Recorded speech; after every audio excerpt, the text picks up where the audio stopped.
Olá, boa noite, tudo bem? Aqui é o Gabriel. Seja bem-vindo e bem-vinda à estreia de hoje. Espero que você goste do conteúdo. Um abraço.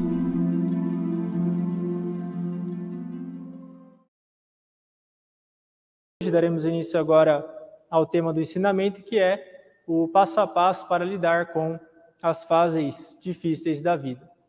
As fases difíceis da vida, elas podem ser comparadas às estações do ano. Em primavera, verão, outono e inverno, todo mundo sabe que vai chegar. Vai chegar o verão, vai chegar a primavera, o outono e o inverno. Não tem como você lutar contra isso, porque infalivelmente elas vão chegar. Os períodos difíceis da nossa vida têm a mesma natureza. É como, por exemplo, o inverno. Se você, por exemplo, não gosta de frio e você fica torcendo para o inverno não chegar, e ele chega e você se decepciona. Isso não faz sentido, porque é fato que vai ter inverno. O que você tem que fazer, então, para você sofrer menos? Você tem que se preparar para o inverno. Já garante ali as blusas, os cobertores, para que você consiga se proteger do frio durante o inverno. As fases difíceis da nossa vida, a adversidade, muitas são inevitáveis. Por isso, não vale a pena você lutar contra essa fase difícil. Não vale a pena você lutar contra a adversidade. Saiba que, de tempos em tempos, o vento muda, a direção do vento muda, o inverno chega. E nesse momento, é melhor que você esteja pronto para isso, para você não ser pego de surpresa. Se você for pego de surpresa, você vai sofrer muito mais. A dor é maior. Por isso, prepare-se, esteja pronto para os tempos de adversidade. E, falando agora sobre essas práticas para os períodos de adversidade, uma vez que você está ansioso, ou você está preocupado com o futuro, ou você está vivendo um momento difícil na sua vida, por exemplo, divórcio, dívidas, a perda de um ente querido, falência, são momentos de extrema dificuldade que acabam acontecendo na nossa vida. A gente vai falar agora sobre um passo a passo para você conseguir lidar melhor com essas situações. Então, uma forma é você se concentrar nas preocupações atuais e aguentar firme. Não se preocupar, não tem nada que você pode fazer em relação ao passado, nem em relação ao futuro. Você não sabe o que vai acontecer amanhã e não adianta você ficar remoendo o que aconteceu no passado. Quando a gente passa por momentos difíceis, a nossa mente ela fica tensa, a nossa mente ela fica estressada. E nesse momento de tensão, a gente começa a ficar obcecado pelas pendências do passado, remoendo preocupações em relação ao futuro, ou se preocupando com questões que você não tem controle nenhum.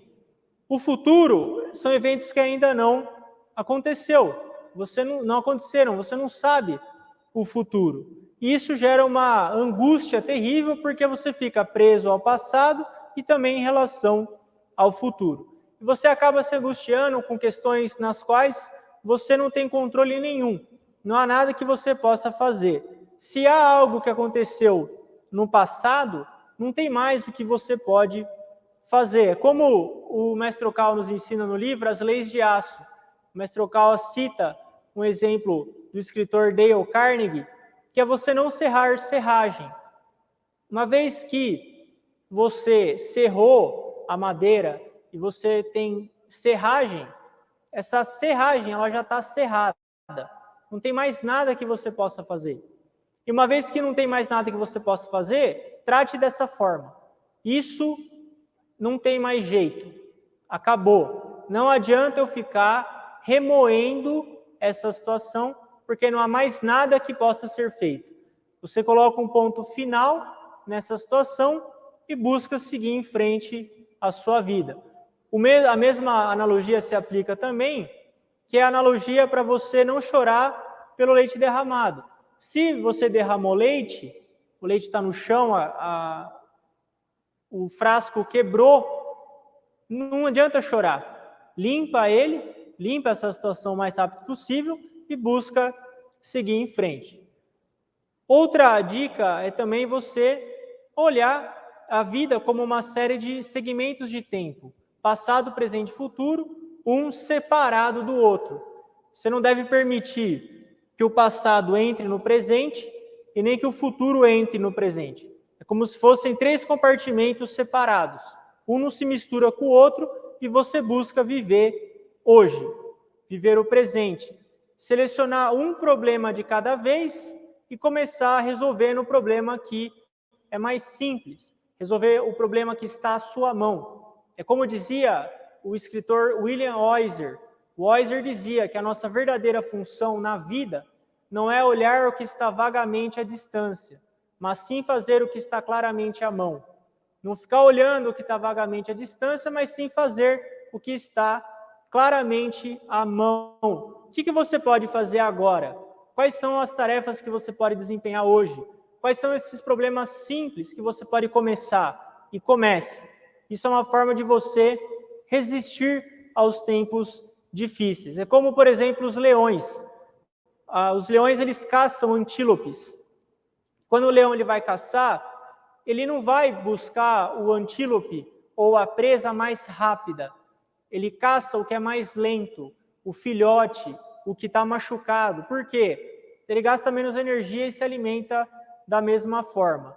Pode parecer cruel, mas é a lei da natureza, a natureza funciona assim, mas é só a fim de exemplo. Busque então resolver os problemas que estão à sua mão, ao invés de ficar preocupado com o que está vagamente à distância, que você não consegue resolver e que muito possivelmente não vai acontecer. Como dizia o filósofo Montaigne, sofremos mais pelo que pensamos do que pelo que realmente acontece. A gente sofre mais pelo que a gente pensa do que pelo que realmente acontece. Busque, então, resolver o que está claramente à sua mão e depois, então, você resolve aquilo que é mais complicado, é mais difícil. Se um problema também ele for muito grande ou muito complicado, então você deve fragmentar essa dificuldade em partes menores e resolver cada uma dessas partes tranquilamente e de forma racional. Não adianta você querer resolver tudo de uma vez. É como aquele exemplo do mestre do livro As Leis do Segredo. Se você tem a responsabilidade de cavar um túnel, você tem que cavar lá 10 quilômetros de túnel. Você tem que ter um plano para fazer essa escavação. Você vai cavar, por exemplo, 1 quilômetro por mês. Se você for cavar 1 quilômetro por mês, tem que dividir isso em 4 semanas. Quantos quilômetros você vai cavar por semana?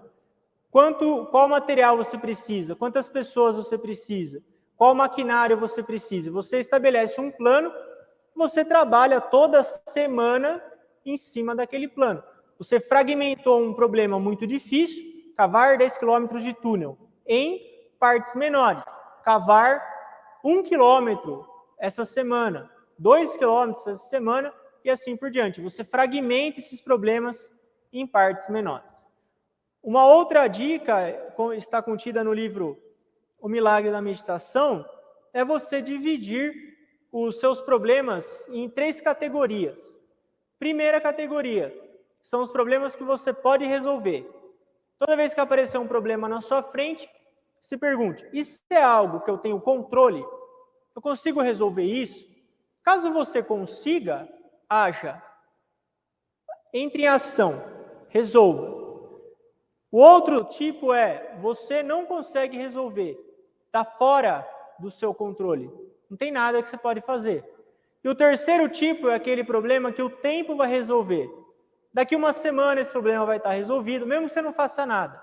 Daqui 1 mês esse problema vai estar resolvido, daqui 1 ano esse problema vai estar resolvido, também não tem nada que você possa fazer. Então você sempre, se você estiver muito preocupado, busque analisar as suas preocupações com base nesses 3 filtros.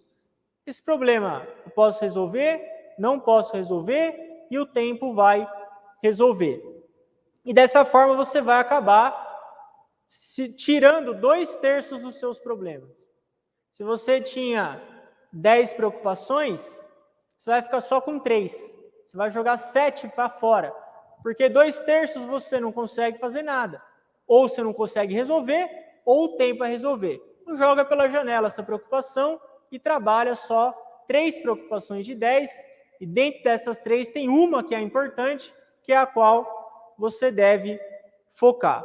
Um exemplo, uma pessoa que ela está endividada, acabou ali fazendo empréstimos, comprando demais, gastou demais no cartão de crédito, entrou no rotativo, a dívida está acumulando, o nome foi para o Serasa, não consegue mais crédito.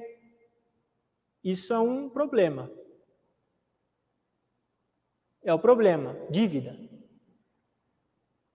Aplicando aqui a nossa metodologia, o nosso passo a passo, analisando isso em 3 filtros, o que você pode fazer hoje, o que você não tem controle e o que eu tenho para resolver nessas 3. O que você pode fazer agora? Você pode economizar mais. Você pode ir negociar com o banco para tentar quitar essa dívida ou reduzir os juros da dívida. Você pode arrumar uma renda extra. Isso está no seu controle. Você consegue cortar gasto. Você consegue aumentar a sua renda. Consegue fazer uma renda extra. Então, isso está no seu controle. Agora, remoer o fato de você estar endividado. Você consegue resolver isso? Agora você não consegue, você já está endividado. Não tem mais o que você possa fazer. Está fora do seu controle. Se você continuar trabalhando, aumentando a sua renda, diminuindo gastos, conversando com o banco, com o tempo você vai resolver isso. 1 ano, 2 anos, deixa o tempo rolar e fica tranquilo. Haja apenas naquilo que você consegue resolver. Então, dessa forma, mesmo uma situação tão difícil como o endividamento, se você aplica esse passo a passo, esse método tão simples que o mestre Okawa nos ensina, você consegue resolver esse tipo de situação. Um outro exemplo seria uma empresa. O faturamento da empresa está baixo, está no vermelho, está gastando mais do que ganha. Bom, pode ser um problema de recurso humano, pode ser capacidade, não consegue desenvolver novos produtos, está mal posicionado no mercado. Enfim, se o problema dos gestores é a venda está baixa, ele é muito grande. Então, isso tem que ser fragmentado em partes menores e entender qual é realmente a causa, o que está acontecendo nessas partes menores. Aí você vai ver, quando você divide isso em frações, você vai ver que tem um problema, por exemplo, de recurso humano, mal posicionado, ou está gastando muito, está desperdiçando muito dinheiro e assim por diante. Aí você fragmenta aquilo em problemas menores e trabalha com esses problemas. Você só vai resolver as partes. Esse é o segredo. Você não vai resolver o problema inteiro de uma vez. Você vai resolver a parte. E o acúmulo de soluções das partes vai gerar a solução total do problema e você não precisa ter gastrite nem insônia. Você vai trabalhar tranquilo, de forma planejada, racional, respeitando a lei da causa e efeito, ação e reação, para você resolver esse problema. E você vai ver que, quando você ataca cada uma das partes do problema sem se desesperar, aquilo que você tanto temia não era tão temeroso. Você mesmo ficou com medo. Foi você que criou o medo. Mas, na verdade, aquela situação era uma situação, pode ser até mesmo comum, e a gente, por não saber lidar com aquilo, tornou aquilo um monstro, que, na verdade, não era. Então, a gente precisa ter disciplina, coragem e vontade de resolver esses problemas. Resumindo a nossa conversa de hoje em 6 pontos importantes. Primeiro, não lute contra o inevitável. Se algo aconteceu, tinha que acontecer e é assim. O inverno vai chegar, não luta contra isso. Que é agora o segundo ponto. Ao invés de lutar contra o inevitável, prepare-se para isso. Prepare-se mentalmente, fisicamente. Esteja sempre pronto para o pior. Não que você vai esperar o pior, não é isso. A gente espera o melhor. Mas prepare-se. Fique preparado. Não tome susto se algo ruim acontecer. Seja sempre preparado. Terceiro, fique concentrado nas preocupações de agora apenas. A cada dia basta o seu próprio mal. Hoje você já tem problemas o suficiente para te deixar ocupado, para te deixar ativo, atento. Preocupe-se só com isso. Lembre-se da frase do William Oyster, que a nossa verdadeira função não é olhar o que está vagamente à distância, mas sim fazer o que está claramente à mão. Jesus dizia, a cada dia basta o seu próprio mal, a mensagem é a mesma. Foque no hoje, trabalhe o hoje. Quarto ponto, não cerre serragem. Algo aconteceu no passado, se você não tem mais nada que você possa fazer, esqueça. Serragem está cerrada. Tem mais nada que você pode fazer, aprenda as lições, não erre de novo e siga em frente. Quinto, fragmente os problemas em partes menores e trabalhe cada uma das partes com tranquilidade e atenção. Se um problema está tirando o seu sono, é porque ele é muito grande. Divide esse problema em partes menores e busque trabalhar cada uma das partes. Sexto e último ponto são os 3 tipos de problemas. Aqueles que você consegue resolver, aqueles que você não consegue resolver e aqueles que o tempo irá resolver. Divida as suas preocupações nesses 3 filtros, descarte 2/3 das suas preocupações. O que você não pode resolver, você não pode resolver. O que o tempo vai resolver, o tempo vai resolver, deixa ele trabalhar e foque naquilo que você tem controle. É assim que você consegue lidar melhor com as fases difíceis da vida. Não que vai ser fácil, não é isso. Fase difícil, a gente sabe que é difícil. Mas você pode buscar resolver ou lidar com isso de uma maneira muito melhor do que o desespero, a reclamação, a exasperação. Tem como você trabalhar isso de forma racional e crescer, construir o seu caráter com esses problemas. Assim a gente encerra a transmissão de hoje. Agradeço a sua presença e tenha uma ótima noite.